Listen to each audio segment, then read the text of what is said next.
அடுத்தபடியாக மகிழ்ச்சியான ஒரு தருணத்தில் நாம் எல்லாம் கொண்டிருக்கிறோம். அல்லாஹ் சுப்ஹானஹு வ தஆலா இந்த மகிழ்ச்சி நிரப்பமாக்கி பரிபூர்ணமாக்கி தர வேண்டும். இந்த மதரசா அப்துல்லாஹ் இப்னு மஸ்ஊத் ரலியல்லாஹு அன்ஹு அதனுடைய ஆரம்ப தோற்றம், அது எப்படி இருந்தது என்பதை பற்றிய ஒரு நிகழ்வை நமக்கு முன்னால் அதனுடைய நிறுவனர் மௌலானா மௌலவி நியாஸ் ஹசனி அவர்கள் அதனை விளக்க வருகிறார்கள். இந்த பக்கம் வலது புறத்தில் சேர் கொஞ்சம் கம்மியாக இருக்கிறது, பின்னாடி உள்ள கம்மியாக காலியாக இருக்கிறது. வரக்கூடியவர்கள் அந்த வலது புறத்தில் அமர்ந்து சிறப்பாக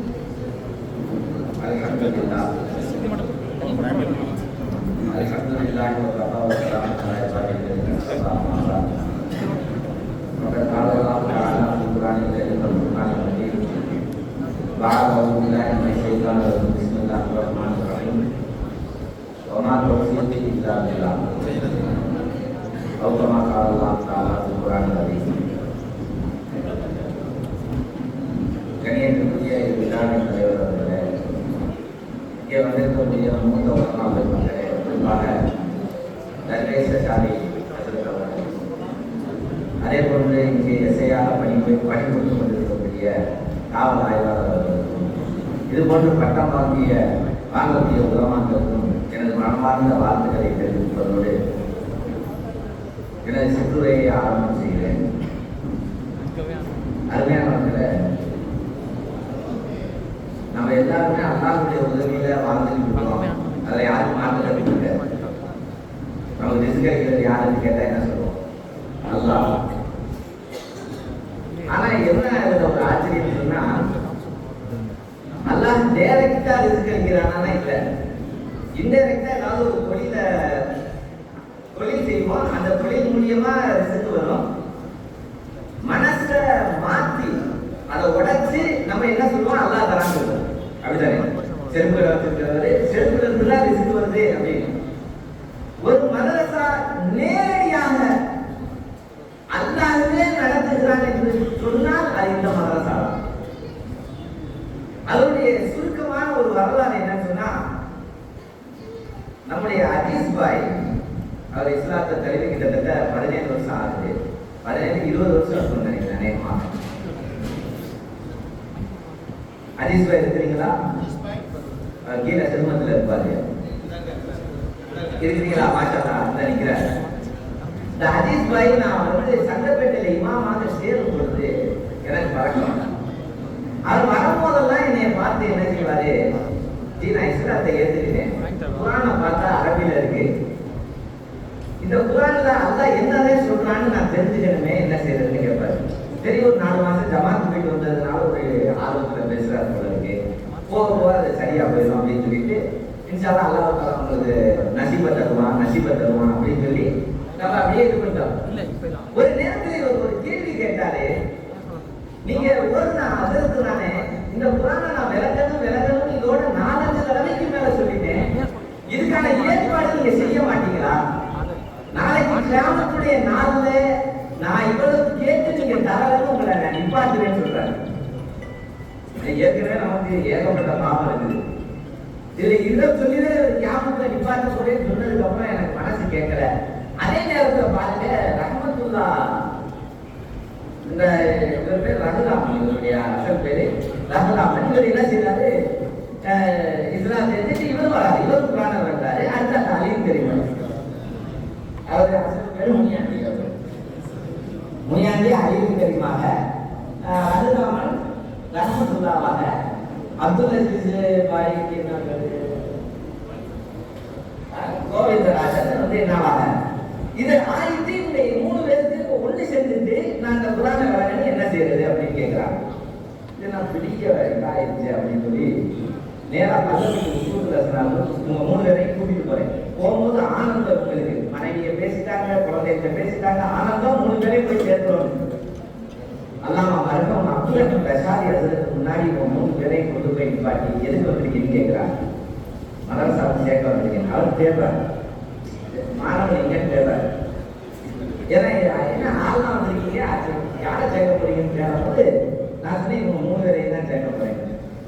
அதுக்கு எனக்கு ஒரு பார்வை பார்த்துட்டு சின்ன பிள்ளைங்க ஓதுற மதரசா இவங்க அவங்களோட இவங்களை சேர்த்து ஓட வச்சோம்னா அங்கே கிச்சு காட்டுவாங்க, விளையாடுவாங்க. இவங்க பெரிய செட் ஆகாதுல. ஏன்னா எங்க மதரசால நாங்க ஓதும் போதே ஒருத்தர் இருந்தாரு வயசானவர். அவரை கிச்சு காட்டுமா தாடியை முடிஞ்சுட்டோமோ அதோட ஓடிட்டாரு. 1 வருஷம் ஒரு நேரம் அவரும் போயிட்டாரு. ஏன்னா முடியாது. ஏன்னா 2 பேருக்கும் தானே சைக்காலஜிக்கலா என்ன செய்யாது பேசி கொண்டு செய்யறாரு. அப்ப அது என்ன சொன்னாங்க, இவருக்குலாம் ஒளியெல்லாம் கொடுக்க முடியாது, கூட்டு போய் நினைச்சுட்டாங்க. வெளியே வந்தா அந்த அஜீஸ் பாய் ஒரே அழுதுக்கு ஒரு வார்த்தை சொன்னாரு, தமிழக உலமாக்களாகிய நாங்கள் உங்களுக்கு இந்த குரானை கற்றுக் கொடுப்பதில் இருந்து கற்றுக் கொடுப்பத விஷயத்தில் இயலாதவர்களாக ஆகிவிட்டோம் அப்படின்னு ஒரு லெட்டர்ல எனக்கு எழுதி கொடுங்க. நாளைக்கு கியாமத்துடைய நாள்ல நான் அல்லாஹ்வுக்கு முன்னாடி உங்களை நிப்பாட்டி நான் காமிக்கிறேன் அப்படின்னு கேட்கிறாரு. அவரு ஆவுனா எம்எல்ஏ எலெக்ஷன்ல நிப்பாட்டுற மாதிரி அல்லாஹ் முன்னாடி நிப்பாட்டேன். இரிங்க அஜீஸ் பாய், ஆவுனா அல்லாஹ் முன்னாடி நிப்பாட்டேன், அல்லாஹ் முன்னாடி நிப்பாட்டேன்னு சொல்லிட்டு திருப்பி அதிரத்துல போய் நிற்கிறேன். அதிரத்து என்ன செய்யறீங்க?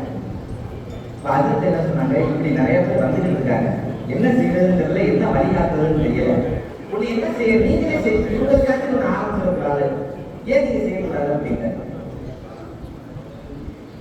அடுத்தடுத்து நம்மளை நம்பி இந்த வார்த்தையில சொல்றாரு, உண்மையிலேயே இவர் நம்மளை பார்த்து சொல்றாரா இல்லை ஏதோ ஒரு சிந்தனையில சொல்றாரா? சரின்னு வெளியே வந்தாச்சு. வெளியே வந்துட்டு அடுத்தடுத்து இதை எப்படி செய்யறது அப்படின்னு நான் கேட்கிறேன். அல்லாஹ் அவனுக்கு கற்றுக் கொடுப்பான். ஏன்னா அவருக்கும் தெரியாது. ஏன்னா எல்லாமே தெரியாது. சின்ன பிள்ளைங்களுக்கு கற்றுக் கொடுத்தே பழகினவங்களுக்கு திடீர்னு இவங்களுக்கு என்ன வழிகாட்ட முடியும் தெரியாது. வந்துட்டு தான் தேங்கி அழுகிறாங்க அஜீஸ் பாய். அங்கிட்ட அலீம் கரீம் அழுகிறாரு, அங்கிட்ட ரஹ்மத்துல்லா அல்லாஹ் தஆலா அவருக்கு பரக்கத் செய்யணும். இஸ்லாத்தை ஏற்றுவதற்கு பிறகு அவர் இந்த குரானை விளங்கணும் போது அல்லாஹ் தஆலா என்ன செய்யறான், நிலக்கரி கம்பெனியில நெய்வேலியில டெக்னீஷியன் வேலை 45,000 ரூபாய் சம்பளம் அப்பாயின்மெண்ட் ஆர்டர் வந்துருச்சு. அந்த சீட்டை எடுத்துட்டு காமிக்கிறார். அப்பாயின்மெண்ட் ஆர்டரையும் இந்த சைடு குரானையும் கையில வச்சு இதை விட இது உயர்ந்தது அப்படின்னு சொல்லிட்டு அழைச்சிட்டு போட்டார். இந்நேரத்துக்கு இவர் அங்க ஒருவேளை சேர்ந்துட்டாங்கன்னா இன்னைக்கு 1.5 லட்சம் ரூபாய் சம்பாதிக்கக்கூடிய இடத்துல இருக்கக்கூடியவர். சரி, இவர் ஒத்துக்கிட்டாரு. இவருடைய தாத்தா எனக்கு போன் அடிக்கிறார், என்னப்பா டெக்னீஷியன் வேலை வந்துருச்சு, அவன் போய் வேலையில சேர்க்கமா இருக்கிறான், இவனை என்ன நீ என்ன அப்படின்னு சொன்னா, ஒரு அரபி ஏதோ படிக்கலாம், அதுல 10,000 10 லட்சம் 20 லட்சம் மாசம் சம்பாதிக்கலாம் அப்படி இப்படின்னு சொல்றானேப்பா, என்னப்பா அப்படின்னு அவன் நன்மையை நன்றி சொல்லியிருப்பாரு. 10,000 ரூபாய் தான் சம்பளம், 10 லட்சம் நன்மை கிடைக்கும் அப்படிங்கிற நம்பிக்கையில அவர் என்ன செஞ்சாரு சொல்றாரு. அவர் தாத்தாட்ட நானும் சொன்னேன், ஆமாங்க 1,00,000 லட்சமா கிடைக்கும். சரி, அப்ப நான் 5 வருஷம் படிக்கிறாரு. இப்போ அவருக்கு தெரிஞ்சிச்சுன்னா டென்ஷன் ஆயிடுவார். 10,000 ரூபாய்க்குன்னா அவர் ஒருத்து சம்பாதிச்சிருக்காங்க, நன்மையிலே சம்பாதிச்சு. இவர் 3 பேரை வச்சு பிஸ்மில்லான்னு ஆரம்பிக்கிறத பத்தி வரும்போது இவங்க 3 பேருக்கு என் மேல நம்பிக்கை இல்லை. 3 பேருக்கும் சரி அஜர்த்து ஏதோ சொல்லிட்டாரு மனாளுக்கு, இவர் பாட்டுக்கு வந்துட்டு இருக்காரு, அதுக்கு தான் வராங்க. இவங்க என்னை நம்பலன்றது நினைச்சு நான் வருத்தப்படல. ஏன்னா நானே என்னை நம்பல அந்த விஷயத்துல. ஏன்னா இவங்களை வச்சு என்ன செய்ய முடியாது, ஆரம்பிக்க முடியாது. அப்புறம் வந்ததுக்கு பிறகு நைட்டு தான் யோசிச்சு பாக்குறேன். ஏன்னா ஒரு மதரசான்னு சொன்னா குறைஞ்சது பில்டிங் வேணும், இடம் வேணும், அது வேணும், இது வேணும், இதெல்லாம் வச்சு நம்ம எல்லாம் போய் ஒருத்தர்கிட்ட கேட்டு கெஞ்சி நிலம் வாங்கி இதை எப்படிதான் இது நடத்துறது அப்படிங்கிற ஒரு குழப்பத்துல நைட்டு தான் இருந்துட்டு காலையில ஒரு முடிவுக்கு வந்துட்டேன், இது என்னால நடத்தவே முடியாது. அப்புறம் உள்ளத்துல எல்லாம் சொன்னா சரி என்னால முடியாது, அல்லாஹ்வால முடியும். அருமையானவர்களே, இந்த இடம் தான் டர்னிங் பாயிண்ட்.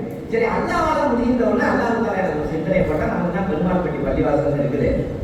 நம்மளை சுற்றினா நம்முடைய அருமை உறவுகள், என்னுடைய உறவுகள், என்னுடைய அண்ணன் தம்பிகளாக என்னோட பழகக்கூடிய என்னுடைய உலமாக்கள் இவங்க இருக்கிறாங்களே அப்படின்னு சொல்லி அதுக்கப்புறம் பெருமாள்பட்டி நிர்வாகம் யாரு நம்மளுடைய ஜமாலத்தா மறக்கும் அவங்களுடைய கவலை எல்லாம் பிரகாசமாக போனாங்க. அடுத்து நம்மளுடைய சுல்தான் அலாது நபிசாவும் அவர் அங்க இருக்கக்கூடிய அந்த நிர்வாக பெருமக்கள், இந்த ராஜாவும் உட்கார்ந்து இருக்கிறாரு. இவங்க எல்லாத்தையும் ஒண்ணு சேர்ந்து இன்ஜினியர் யாசின் அவங்களே வர சொல்லி உட்கார்ந்து என்ன செய்யறோம், மசூலா செய்யறோம்.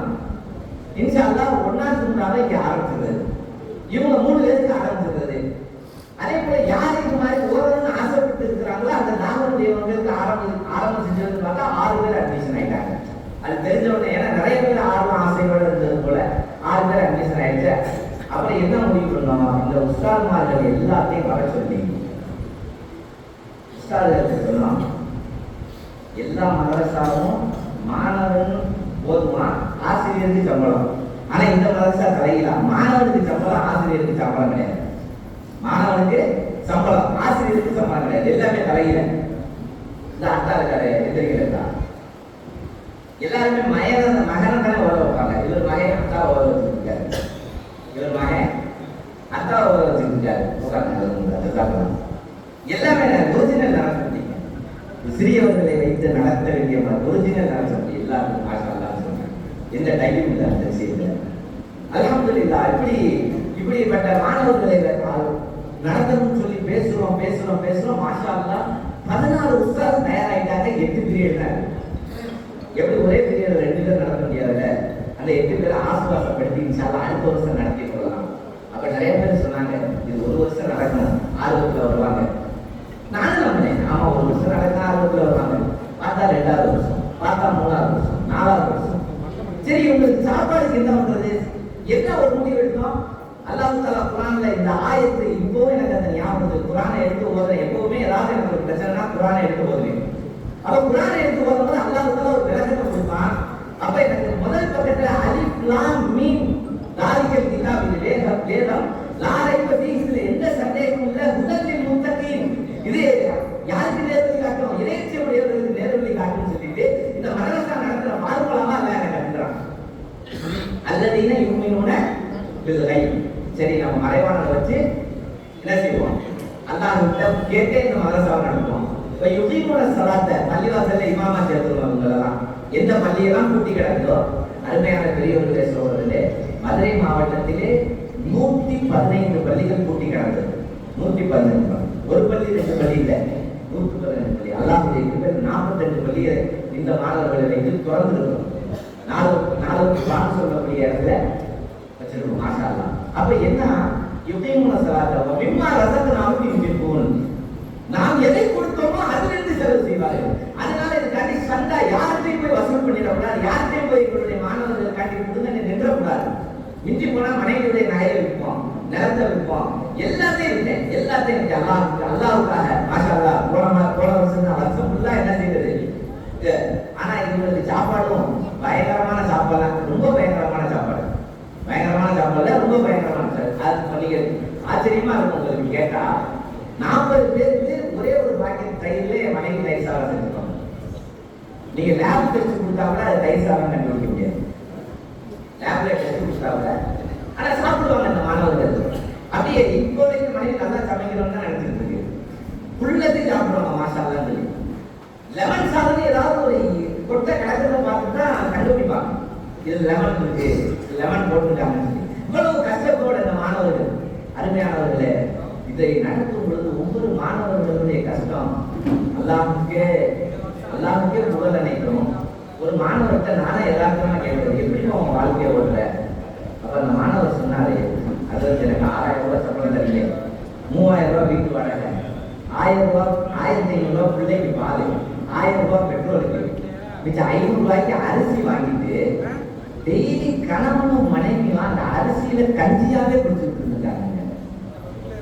அதை பார்த்து எனக்கு அப்படியே ரத்தம் கொதிச்சிருச்சு. எப்படி நீங்க சாப்பிட்டு இருக்கீங்க?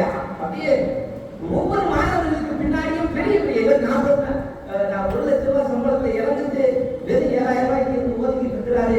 இன்னொரு மாணவர் பார்த்தா அவங்களுடைய மனைவியுடைய மார்பகத்துல கேன்சரு. 1 லட்சம் ரூபாய் சம்பளம் வாங்கிட்டு இருந்தவர் வெளிநாட்டுல வந்து உட்கார்ந்துருக்காங்க. மற்ற மதரசாக்களில் மாணவர்கள் ஆசைப்பட்டால் ஓதிவிடலாம். மற்ற மதரசாக்கள் மாணவர்கள் ஆசைப்பட்டா போதும். ஆனா இந்த மதரசால மாணவன் ஆசைப்பட்டா மட்டும் பத்தாது, அந்த மாணவனுடைய மனைவி, நான் ஓதணும்னு ஆசைப்பட்ட என் மனைவி ஒத்துக்கணும், என்னுடைய மாமனார் மாமியார் ஒத்துக்கணும், என்னுடைய அத்தா அம்மா ஒத்துக்கணும், என்னுடைய அண்ணன் தம்பியை ஒத்துக்கணும், என் மனைவியுடைய அண்ணன் தம்பியை மச்சனமாக ஒத்துக்கணும். இத்தனை பேர் ஒத்துக்கிட்டாங்க இந்த மதரசா. அவர் மாணவனாகணும்னா சாதாரணமா தனிப்பட்ட முறையில் அவர் மாணவன் ஆகிவிட முடியாது. அவங்க சொந்த வந்த எங்கப்பா வைக்கிறாரு படிச்சுட்டு இருக்காரு. என்ன படிச்சுட்டு இருந்தா என்ன படிச்சுட்டு இருந்தாரு? இப்ப வரமாட்டாரு. நீங்க இப்ப போன் அடிச்சா வரமாட்டாரு. என்ன இந்த வயசுல போய் படிச்சுட்டு இருக்காரு, என்ன ஆச்சோ ஏதாச்சு அப்படின்னா ஒன்னும் கடைசி வரைக்கும் பழக்கத்திலே. ஆனா மாஷா அல்லாஹ் ஒவ்வொரு மாணவர்களுக்கு பின்னாடி பெரிய தியாகம். அவங்களுடைய வாழ்க்கையை நம்ம போய் பார்த்தோம்னு சொன்னா கண்ணீராக இருக்கும். ஆனா பாருங்க, இந்த மாணவர்களுடைய முகத்துல நானும் இன்னைக்கும் பாருங்க, இந்த மதரசா அல்லாஹ்வே நடத்துறாங்கிறதுக்கு என்ன அடையாளம்னு சொன்னா, உஸ்தாத் மாணவர்கள் சம்பளத்தை எதிர்பார்க்கல, முத்தமிழும் சம்பளத்தை எதிர்பார்க்கல, மாணவர்களும் காசு ஆசைப்படல. எல்லாமே பெரிய பெரிய ப்ரொஃபஸர்கள் நல்ல லட்ச லட்சமா சம்பாதிக்கக்கூடிய தகுதி உள்ளவங்க. இந்த சொன்னேனே ஒரு வேளை சாப்பாடு வெறும் கஞ்சி மட்டும் குடிச்சிட்டு இருக்காங்க, அவருக்கு ஹாங்காங்ல 40,000 ரூபாய் சம்பளத்துக்கு வேலை வந்துச்சு. கண்ணு முன்னாடி வந்துச்சு, எனக்கு முன்னாடியே. அப்படியே வேணாங்கிறாங்க. எனக்கு ஆச்சரியமாக இருக்கு, எப்படி இந்த மாணவர்களுக்கு இப்படிப்பட்ட ஈமான், இந்த குர்ஆனை விளக்க வேண்டும் என்று எப்படி உங்களுக்கு இப்படிப்பட்ட ஆசை? அருமையானவர்களே, இந்த எண்ணம் தான் இதை மீண்டும் மீண்டும் இந்த மதரசால நடத்த வைக்கிற ஒழிய இந்த மாணவர்கள் அதுக்காண்டி உற்சாகமாக வர்றாங்களே, அவங்கள்ட்ட நாங்க வந்து பரவாயில்ல காசே வாங்காம நடத்துறாங்க அப்படிங்கிறதுக்காக வேண்டி பெருந்தன்மையா என்ன செய்யறது இல்லை, விட்டுறது இல்லை. ஒரு நாள் லேட்டா வந்தா சத்தம் போட்டுறது, ரொம்ப லேட்டா வந்தாங்கன்னா நிப்பாட்டிடுவோம்னு சொல்லிடுறது. இதை விட என்னங்க அதிசயம், நம்ம சர்க்கிள் மூலமா கேட்கிறாரு எல்லா உஸ்தாதுக்கு ஏதாவது தேவை இருக்கான்னு கேட்கிறாரு. அதுல ஒரு உஸ்தாது கரையப்பட்டி, நான் கரையப்பட்டில இருந்து 25 கிலோமீட்டர் வரேன், எனக்கு பெட்ரோலுக்கு மட்டும் ஒரு 1500 ரூபாய் கொடுங்கன்னு கேட்டார். இதை கேட்டதுனால அவர் கேட்டார். உடனே நாளையில இருந்து நீங்க மதரசாக்கு வரணும், அவர் நான் தெரியாம கேட்டேன் திருப்பி வர ஆரம்பிச்சார். காசு கேட்டாலே நிப்பாட்டிடுறது. இப்படி ஒரு ஆச்சரியமான ஒரு மதரசா. இந்த மாணவர்கள் இப்படி உஸ்தாதுமார்கள் இப்படி இந்த தியாகத்தோடு தன்னுடைய மனைவி குழந்தைகளை பார்ப்பதோடு அருமையானவர்கள், இது சாதாரண விஷயம் அல்ல. மாஷா அல்லாஹ், அந்த மாணவர்கள் ஓடி 5 ஆண்டுகள் நாங்களே நினைக்கல இது ஓடி அடையுமான்னு சொல்லி அல்லாம கூட வச்சுருக்கோம். இப்போ வரைக்கும் எங்க யாருக்கும் நம்பிக்கை இல்லை, இது எப்படி இந்த பட்டமளிப்புலாம் நடத்துறோம், எப்படி இது நடக்குது, எங்களுக்கு ஆர்வமும் இல்லை. தயவு செஞ்சு நீங்க புரிஞ்சுக்கணும் உலமாக்களே, பெரியவர்களே, இந்த மதரசாவை நாங்கள் லட்சியத்தோடு நடத்தவில்லை. அல்லாஹ்வுடைய பயம் நாளைக்கு எங்களை முடிச்சிடக்கூடாதுங்கிறதுக்காக வேண்டிதான் நடத்திக்கணும். ஒரு நன்மையை ஆதரவு வச்சோ ஆதரவு வச்சோ என்ன செய்யல நடத்துற, நன்மையை கூட ஆதரவிக்கல. ஏன்னா நன்மையை ஆதரவிச்சு சதகா செய்யலாம், ஹஜ்ஜி செய்ய வைக்கலாம், போர் போட வைக்கலாம், பள்ளியாசை கட்ட வைக்கலாம், மதரசாலாம் நடத்துறது தேவையில்லை. ஆனா அல்லாஹ் தஆலா சொல்லியிருக்கானே, நபி ஸல்லல்லாஹு அலைஹி வஸல்லம் அவர்கள் சொன்னார்களே, மன் சுயிலா அன் இல்மின் அலிமஹு சும்மா கதமஹு, யாருக்கு ஒரு இல்மு கொடுக்கப்பட்டு அந்த இல்மை மறைக்கிறாரோ உல்திமஹு ஃபி யௌமில் கியாமத்தி பிலிஜாமி மினனார், அவருக்கு நரகத்தில் எப்படிப்பட்ட கைவாளம், நெருப்பாலான கைவாளம் போடப்படுதுன்னு சொன்ன அந்த ஹதீஸ் தான் இவங்க எல்லாத்துக்கும் இவ்வளவு ஆர்வப்பட்டு நானும் நடப்பேன். வருஷம் இதுக்கு அட்வர்டைஸ் மட்டும் கொடுக்கறது இல்லை, இப்படி ஒரு மதரசா நடக்குது, எதுவுமே செய்யறது இல்லை. எப்படி வந்தாங்கன்னே தெரியாது. வருஷானா 15 பேர் வந்துருவாங்க, வருஷானா 15 பேர் 20 பேர், அப்படியே 6 பேருக்கு மேல நம்மளால சேர்க்க முடியல. ஏன்னா இந்த கொள்ளளவு 6 பேர் தான், மிச்ச பேர் போகணும்னு சொல்ல முடியல. ஏன்னா ஹதீஸ் பாய் வந்து வரவங்கிட்ட இந்த வார்த்தை டைலாக் சொல்லி கொடுத்துறாரு, நாளைக்கு கியாமத்துல நிப்பாட்டுவேன், வரவங்க கியாமத்துல நிப்பாட்டுவேன், கியாமத்துல. இப்ப என்ன செய்யணும், அதுக்காக கருப்பாயிருமையில ஒரு பிரான்ச் மதரசா, இந்த கருப்பாயிருமை மதரசா மாணவர்கள் கொஞ்சம் எடுத்துக்கிறேன் பாருங்க.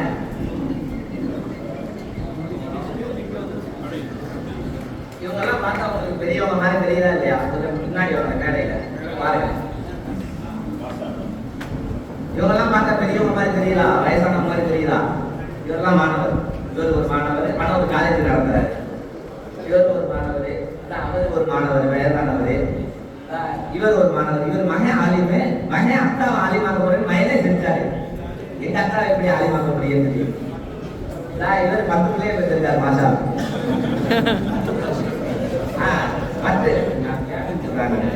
10 குழந்தைகளுக்கு தகப்பனாரு, 5 பேர் ஆபீஸா ஒதுக்கிருக்காங்க. இவர் வருகிறாரு, இவர் காலேஜ்ல ப்ரொஃபஸரா இருக்கீங்களா? சேது பொறியியல் கல்லூரியில ஆசிரியரா இருக்காரு, இங்க மாணவரா இருக்காரு. ரொம்ப ஆச்சரியமா இருக்கும், மாணவர்களும் ஆசிரியர், ஆசிரியர் மாணவரா யாரு என்னன்னு எதுவுமே குழப்பமா இருக்கும். அந்த ஒருத்தர் பாருங்க, திருமங்கலத்துல இருந்து டெய்லி என்ன செய்யறாரு, இவங்க எல்லாமே இந்த மாதிரி இந்த அப்துல்லாங்கிற பையன் வந்து அசல் என்ன பண்ணுறது, காளீஸ்வரன் பையன் என் கையில என்ன செஞ்சாரு, ஒரு 4 வருஷம் 5 வருஷத்துக்கு முன்னாடி அவரா குரான் ஆசைப்பட்டு அவரா விளங்கி இதுக்கு நாமெல்லாம் கிடையாது. அவரா இஸ்லாத்தை ஏற்றுக்கிட்டார். உங்க வீட்டுக்கு தெரியும், வீட்டுக்கு தெரியுமா? வீட்டுக்கு தெரியும். இவர் வீட்டுக்கு வேலைக்கு போறேன்னு சொல்லிட்டு அங்க கல்பாரி மசாலா ஒதுக்கிட்டு இருக்காரு. வீட்டுக்கு வேலைக்கு போறேன்னு சொல்லி, ஏன்னா இவருக்கு குரானுடைய தாகம் ஃபர்ஸ்ட். குரானுடைய தாகம், மாஷா அல்லாஹ். இப்படிப்பட்ட மதரசாக்கள் இவங்க எல்லாம் அருமையானவர்களே, எல்லாரும் கஷ்டத்தோட சிரமத்தோட உஸ்தாத்மார்களுடைய. ஆனா அல்லாஹ் குரான்ல சொல்லுவாங்கல்ல, அவங்க லாயஸ்லாதுன நாச இல்ஹாபா, மக்கள் இடத்துல அவர்கள் கையேந்தி நிற்க மாட்டாங்க. இவங்க முகத்துல பாத்தீங்கன்னா ராஜகலை தெரியும், ராஜகலை தெரியும். ஆனா எல்லாத்துக்கும் பின்னாடி சில சமயம் இந்த உஸ்தாத்மார்கள் வந்து எனக்கு போன் வரும். சரி, நான் கேட்பேன், ஏதோ ஒரு கஷ்டத்தை தான் கேட்க போறாங்கன்னு நினைச்சு நான் பார்ப்பேன். ஆனா அவங்க என்ன சொல்லுவாங்க, முதல்ல இந்த பெண்மணிக்கு இந்த கேன்சர் வந்துருச்சு, இந்த மாதிரி பிரச்சனை இருக்கு, எல்லாரும் உதவி செய்ய முடியுமான்னு கேட்பாங்க. அப்ப நான் கேட்பேன், எப்போ உனக்கே 1008 பிரச்சனை இருக்கு, நீ இன்னொரு பிரச்சனை. அப்ப அந்த குர்ஆன் ஆயத்துல அல்லாஹ் சொல்லுவானே, யாரு யூசிருன அலா அன்ஃபுஸிஹிம் வலவ் கான பிஹிம் ஸஸாஸா. தனக்கு இன்னல் இருந்தாலும் கூட, தனக்கு தேவை இருந்தாலும் கூட, இன்னொருவன் அழுவதை பார்த்து, இன்னொருவன் சிரமப்படுவதை பார்த்து அவர்களுக்கு உதவி செய்யக்கூடிய அந்த மனப்பான்மை அல்லாஹ்வுடைய கிருபையில இந்த மாணவர்களுக்கு இருக்கு. இந்த மாணவர்கள் இன்ஷா அல்லாஹ் எதிர்கால கட்டமைப்பை உருவாக்குவார்கள் என்ற நம்பிக்கை, இவங்களை கொண்டு பல பேருடைய மாற்றங்கள் நிகழ்கிற நம்பிக்கை இருக்கு. எங்களுக்கு வேற எதுவும் இல்லை, நாங்க அல்லாஹ்வுக்காகத்தான் இந்த மதரசா நடத்துறோம். இந்த பட்டமளிப்பு விழா, இந்த பட்டம் என்பது எங்களுக்கு நோக்கம் அல்ல. இந்த மாணவர்கள்ல யாருக்குமே இந்த பட்டமளிப்பு விழால இன்ட்ரெஸ்ட் இல்லை.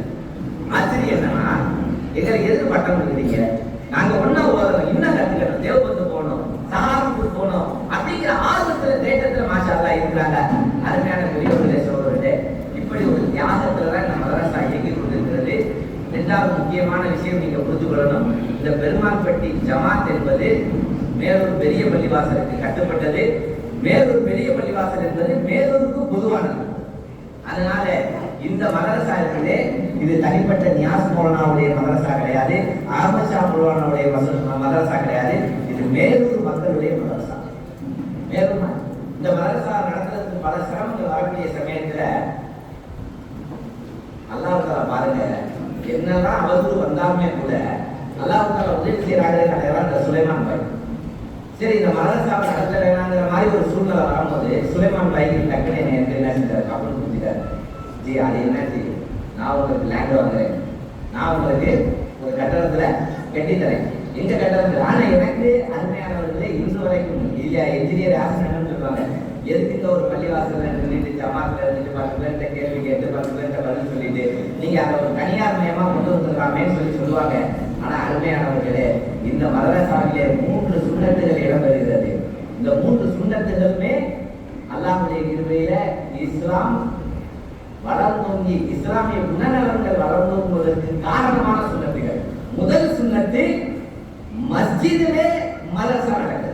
முதல் சுன்னத்து மஸ்ஜிதிலே, தனியார் மயமாக இல்ல, தனியார் ஒரு மஸ்ஜித் கட்டி கூட நடக்கலாம், பொது மஸ்ஜிதுல நடக்குது பாருங்க, இதுதான் சுன்னத். நான் வந்து இதை வேண்டாம் என்று நானே நினைத்த பொழுது எங்களுடைய உஸ்தாத் ஹபீபுக்கு போன் அடிச்சு கேட்டேன், அதுல இதை தனியாரா கொண்டு வந்துடலாமான்னு யோசிக்கிறேன் சொல்லும்போது அதுல ரொம்ப வருத்தப்பட்டாங்க.